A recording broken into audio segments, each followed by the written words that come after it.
నమస్తే Chandana, welcome to great Andhra big story. 4 దశాబ్దాల పైబడిన సుదీర్ఘ రాజకీయ అనుభవం, 4వసారి ముఖ్యమంత్రిగా బాధ్యతలు నిర్వర్తిస్తున్న పరిపాలన దక్షత, బీజాలు ఎవరి వేసినప్పటికీ హైదరాబాద్ నగరం ఐటీ హబ్గా రూపుదిద్దుకోవడంలో కీలకమైన మలుపు, ఇలాంటివన్నీ అచ్చమైన సత్యాలు.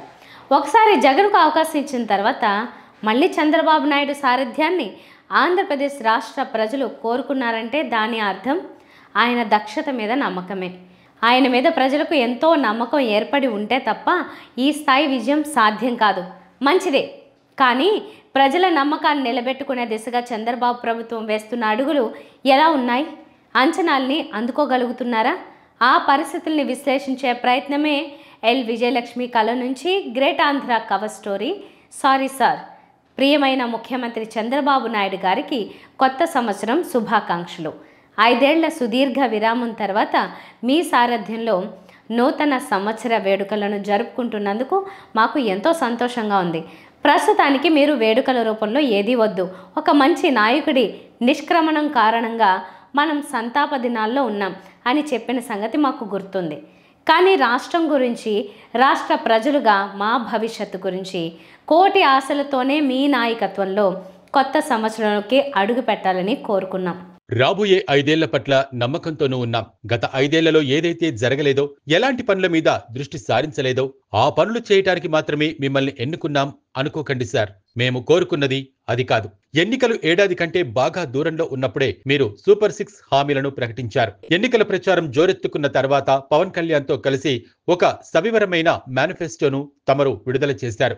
మీరు జట్టు కట్టిన కేంద్రంలో అధికారంలో ఉన్న భారతీయ జనతా పార్టీ చేవ్రాలు చేయకపోయినప్పటికీ ఆ మేనిఫెస్టోలో ప్రస్తావించిన విషయాలన్నింటినీ కేవలం మీ మీద ఉన్న నమ్మకంతోనే మేం పరిగణలోకి తీసుకున్నాం. మీ కూటమికి ఓట్లేశాం. అమరావతి ప్రాంతాన్ని రాజధానిగా ప్రపంచం మొత్తం తల తిప్పి మన రాష్ట్రం వైపు చూసేలా నిర్మిస్తానని మీరు గతంలో చెప్పారు. మేము నమ్మాం. కానీ కేవలం డిజైన్ల మాయ తప్ప కార్యక్షేత్రంలోకి అడుగులు పడకపోవడం కొంత అనుమానం కలిగించింది. జగన్కు కూడా ఒక అవకాశం ఇవ్వాలనే అభిప్రాయం మాలో పుట్టింది. ఆయనను ముఖ్యమంత్రిని చేశాం. కానీ అమరావతిని ఆయన పక్కన పెట్టేశారు. అధికార వికేంద్రీకరణ, అన్ని ప్రాంతాల సమాన అభివృద్ధి అనే పదాలన్నీ కరెక్టే, కానీ అందుకు అమరావతి భూములని ఆ రకంగా నాశనం చేయాల్సిన అవసరం లేదని ఆయన గుర్తించలేదు. విశాఖపట్నానికి ప్రత్యేకంగా ఏమైనా రాజధాని రూపంలో అభివృద్ధి చేయదలుచుకున్నారో లేదో తెలియదు. కోర్టు కేసులు, విరుద్ధమైన తీర్పులు ఆయన 3 రాజధానుల ఆలోచన మీద కూడా నీలి నీడలనే ప్రసరింపచేశాయి. అమరావతిని మీరు ప్రేమించినట్టే మేం కూడా ప్రేమించాం. దాని మీద దృష్టి పెట్టినంత మాత్రాన మీరు 3 ప్రాంతాల సమాన అభివృద్ధిని ఇగ్నోర్ చేస్తారనే అనుమానం మాకు లేదు. కనుకనే అధికారం కట్టబెట్టాం. అమరావతి రాజధాని నగరాన్ని వడివడిగా పూర్తి చేయటం దిశగా ఈ 6 నెలల్లో మీరు చాలా అడుగులు ముందుకేశారు. మనస్ఫూర్తిగా అభినందనలు. ఇక్కడ మీరొక సంగతి ఒప్పుకుని తీరాలి. ఇప్పుడు ఎంత చురుగ్గా అయితే అమరావతి నిర్మాణ పనులను ముందుకు తీసుకెళ్తున్నారో, అందులో 10వ వంతు 2014-19 మధ్య పాలనా కాలంలో కనీసం చివరి సంవత్సరంలో కనబర్చి ఉంటే, లేదా అమరావతి దిశగా ఇప్పుడు జరుగుతున్న ప్రోగ్రెస్ లో 10వ వంతు అప్పుడు చూపించి ఉంటే బహుశా 2019 ఎన్నికల్లో అధికార బదలాయింపు జరిగి ఉండేదే కాదేమో. గతం గతః, అయిపోయిన వాటిని తవ్వుకోవటం అనవసరం. ఈసారి మీరు అమరావతి నిర్మాణం పట్ల చాలా వేగంగా నిర్ణయాలు తీసుకుంటున్నారు. కానీ చంద్రబాబు గారు, ఆంధ్రప్రదేశ్ రాష్ట్రం అంటే సమతుల అభివృద్ధి అంటే కేవలం అమరావతి నిర్మాణం ఒక్కటే కాదు. ఆ విషయం మీకు స్పృహలో ఉన్నదా? అమరావతి నిర్మాణం దిశగా కొన్ని అడుగులు పడుతున్నాయి. కేంద్రం తీరుస్తుందో, రాష్ట్ర ప్రభుత్వమే తీర్చాల్సి వస్తుందో స్పష్టత లేని 15,000 కోట్ల రూపాయల రుణం ఇవాళ రేపో అందబోతుంది. రాష్ట్రం మొత్తం మీద సంపద సృష్టిస్తానని, అమరావతి అనేది సెల్ఫ్ సస్టైనబుల్ ప్రాజెక్ట్ అని అభివృద్ధి చేసిన తర్వాత ఈ 50,000 పైచిలుకు ఎకరాల్లో ప్రభుత్వ వాటాకు దక్కే భూములను విక్రయించడం ద్వారా వచ్చే సొమ్ముతో అప్పులు తీరుస్తామని మీరు, మీ సచివులు, సహచరులు చెప్తున్నారు. సంతోషం. తీర్చడానికి ఒక ప్రణాళికను సిద్ధం చేసుకుని మరీ అప్పు చేయడం అనేది ఇవాల్టి రోజులో చాలా గొప్ప విషయం. ఆ విషయంలో మీ దార్శనికతకు అభినందనలు. కానీ జరుగుతున్న పనుల క్రమం గురించి అతిగా జరుగుతున్న ప్రచారం, ఆ ప్రచారం కోసం ప్రభుత్వ వర్గాలు కనబరుస్తున్న యావ గమనిస్తుంటే మాలో కొత్త భయాలు మిక్కులంగా కలుగుతున్నాయి. అమరావతి నిర్మాణాల కోసం ఒక్క పని జరుగుతున్నదంటే దాని గురించి డప్పు కొట్టడానికి కనీసం 10-15 సార్లు ప్రచారం చేసుకుంటూ వార్తల్ని ముద్రింప చేసుకుంటూ మాయ చేస్తున్నారనే భయం అది. ఫర్ ఎగ్జాంపుల్, ఒక నిర్మాణం జరుగుతుందని అనుకుంటాం. దాని గురించి ఆలోచన చేయగానే ఒక వార్త, అప్పు గురించి ఎవడినైనా ఆశ్రయించగానే ఒక వార్త, వాడు సూత్రప్రాయంగా ఒప్పుకోగానే ఒక వార్త, వాడు బోర్డు మీటింగులో ఓకే చెప్పగానే ఒక వార్త, ఆ పనికి ప్లాన్లు సిద్ధం అయ్యాయని ఒక వార్త, వాటికి సిఆర్డీఏ ఆమోదం తెలిపిందని ఒక వార్త, ఆ పిమ్మట క్యాబినెట్ ఆమోదం తెలిపిందని ఒక వార్త, టెండర్లు పిలిచారని ఒక వార్త, త్వరలో పని ప్రారంభం కాబోతున్నదని 4-5 వార్తలు. ఇలా ప్రచార పరంపర నిజం చెప్పాలంటే ఏవగింపు, అసహ్యం పుట్టిస్తోంది. ఒక పని గురించి ఇన్ని వార్తలు అన్ని దశల్లోనూ రావడం విచిత్రం కాకపోవచ్చు, సాధారణ సంగతే కావచ్చు. కానీ ప్రతి దశలోనూ ఉండే ప్రతి వార్తను పత్రికల పతాక శీర్షికల్లో మాత్రమే వచ్చేలా మ్యానిపులేట్ చేయడం అనేది అందరికీ సాధ్యమయ్యే విద్య కాదు.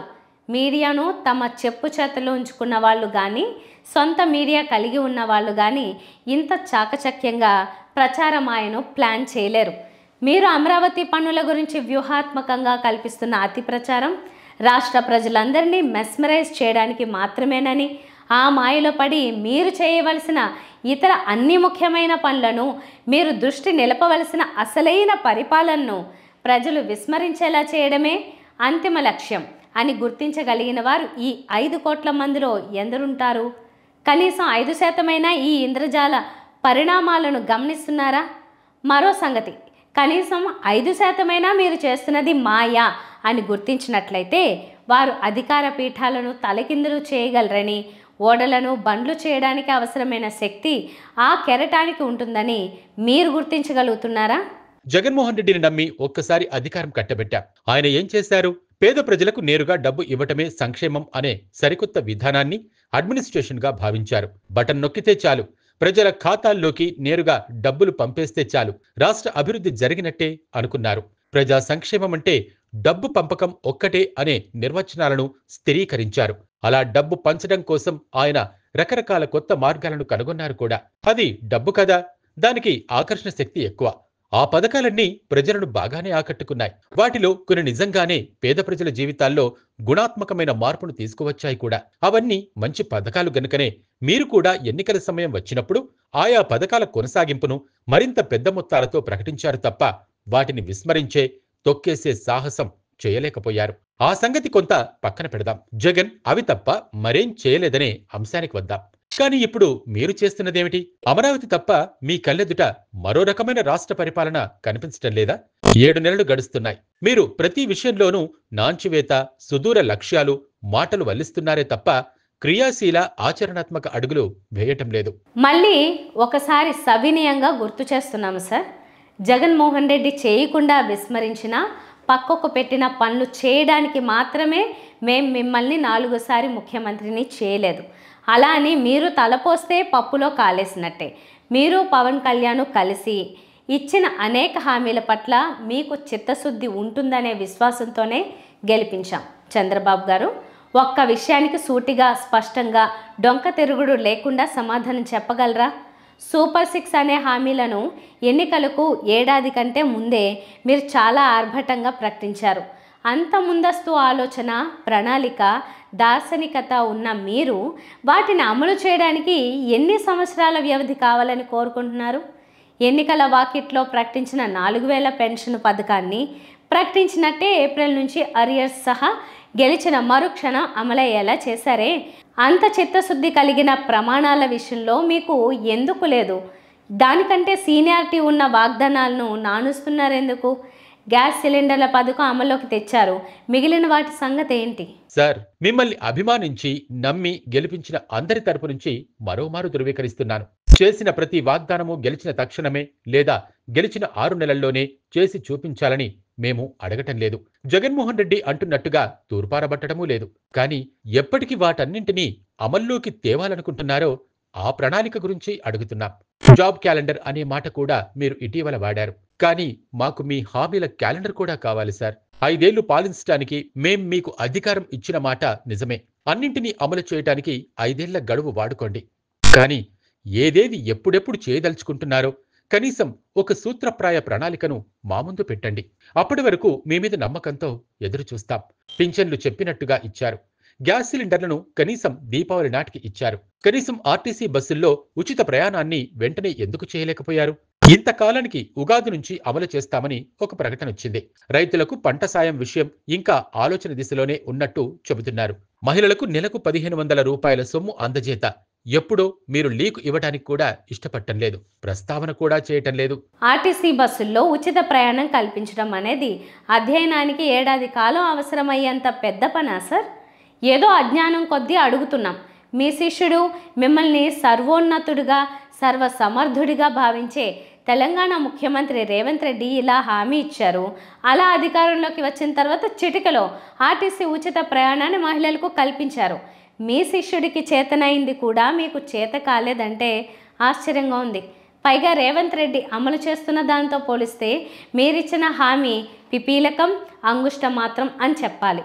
ఆయన ఆధార్ కార్డు ఉంటే చాలు ప్రతి మహిళకు రాష్ట్రమంతా ఉచితంగా తిరిగే అవకాశం కల్పిస్తున్నారు. మీరు ప్రకటించినదే జిల్లా వరకు మాత్రమే మహిళకు ప్రయాణం ఉచితం.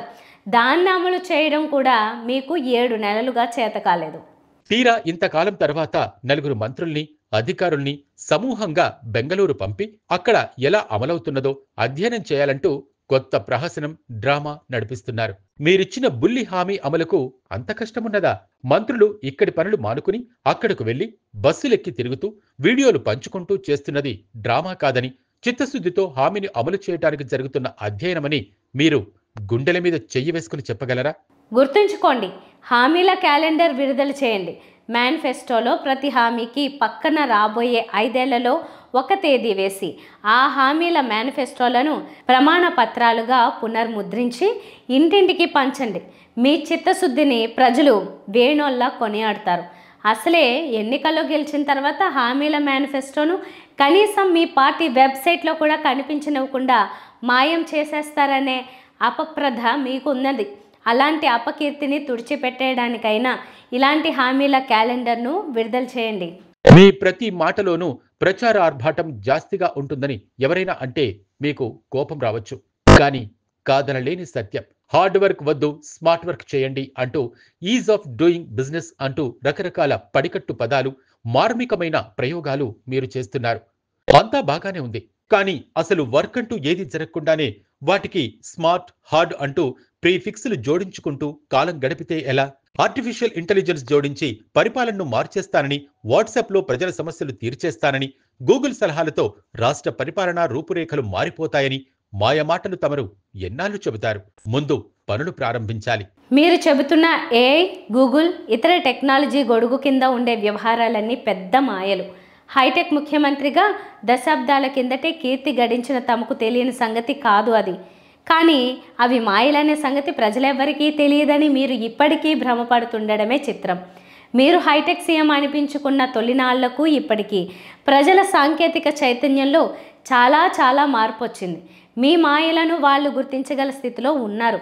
మీరు జోడిస్తానంటున్న ఏఐ, గూగుల్, వాట్సాప్ సాంకేతికతల గురించి వారికి అంతో ఇంతో తెలుసు. టెక్నాలజీ అని ముసుగు తొడిగిన తర్వాత పావలా ఖర్చవుతుందో, ₹1 వెచ్చించాలో తెలియని వ్యవహారాలకు కూడా వందల కోట్ల రూపాయలు తగిలేసినా దానికి లెక్క జమ ఉండదు. అన్నప్రాసన నాడే ఆవకాయ తినిపించాలని కోరుకుంటున్నట్టుగా అవన్నీ మీరు ఇప్పుడే చేసేయాలని ఎందుకు ఆరాటపడుతున్నారు? ముందు పనిచేయటం ప్రారంభించి ఆ తరువాత కాలక్రమంలో అదనపు వ్యయం కోరుకునే వీటన్నింటినీ జోడిస్తూ పోవాలి. కానీ వీటన్నింటినీ జోడించిన తర్వాత పనిచేస్తానని చెప్పటం కార్యసమర్థుల లక్షణమా? కాదు కదా సార్. అసలే రాష్ట్రం ఆర్థికంగా ఘోరమైన స్థితిలో ఉంది. ఈ సమస్త దురవస్థలకి మీరు ఆరోపిస్తున్నట్టుగా జగన్మోహన్ రెడ్డి మాత్రమే ఏకైక కారకులని అనుకుందాం. కానీ ఆయన వైఫల్యం గతం, మీ సామర్థ్యం వర్తమానం. మీరు చేస్తున్నది ఏమిటి? అప్పులే కదా. ఆర్థికంగా మరింత ఊబిలోకి దింపడమే కదా. అప్పులే తప్పు అని మేం అనటం లేదు సార్, అవసరమే. అమరావతి నిర్మాణం లాంటి కార్యక్రమాలు, అనేక పథకాలు అప్పులతో తప్ప ఆచరణలోకి రావు. మేము మీ నిర్ణయాల్ని సమర్థిస్తాం. కానీ సాంకేతిక ముసుగుల మీద కూడా ఇంత ఆర్థిక భారం ఉన్న దశలో తగలేయటం అవసరమా? అప్పులు తెచ్చిపెడుతున్న ఖర్చులను అవసరము, అనివార్యమైన వాటి మీద మాత్రమే వెచ్చించాలనే స్పృహ మీకు ఉన్నదా?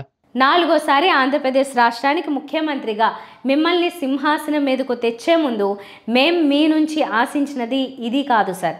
ఇంతకంటే నిర్మాణాత్మక అడుగులు పడాలని అనుకున్నాం. చేయవలసిన వాటి విషయంలో కనీస స్పష్టత ఇవ్వకుండా చేస్తున్న మంచి పనుల గురించి అతిశయమైన ప్రచార ఆర్భాటంతో మాయలు చేస్తూ సాగే ధోరణిని గుర్తించగలిగే స్థితిలో ఉన్నాం. ఏ మాయ అయినా బుడగలాంటిది. అది కొంతకాలం వరకే భ్రమ పెట్టగలుగుతుంది, కానీ ఏదో ఒకనాటికి పగిలిపోతుంది. సారీ సార్, మీరు ఇలా నిరాశపరుస్తారని అనుకోలేదు. 7 నెలల వ్యవధిలోనే ఇలాంటి అభిప్రాయానికి రావడం తప్పని కూడా అనిపించడం లేదు. మాలోని ఈ అభిప్రాయాన్ని చెరిపివేయడానికి మీకు అవకాశం ఇవ్వడానికే ఇప్పుడు చెప్పాల్సిన అవసరం ఉన్నదని భావిస్తున్నాం. ఇట్లు ప్రేమతో మిమ్మల్ని అభిమానించే, మీ సమర్థతను కార్యశీలతను విశ్వసించే ఆంధ్రప్రదేశ్ రాష్ట్ర ప్రజలు. ఇది వాళ్ళ బిగ్ స్టోరీ. మరిన్ని టాపిక్స్తో కలుద్దాం. నమస్తే.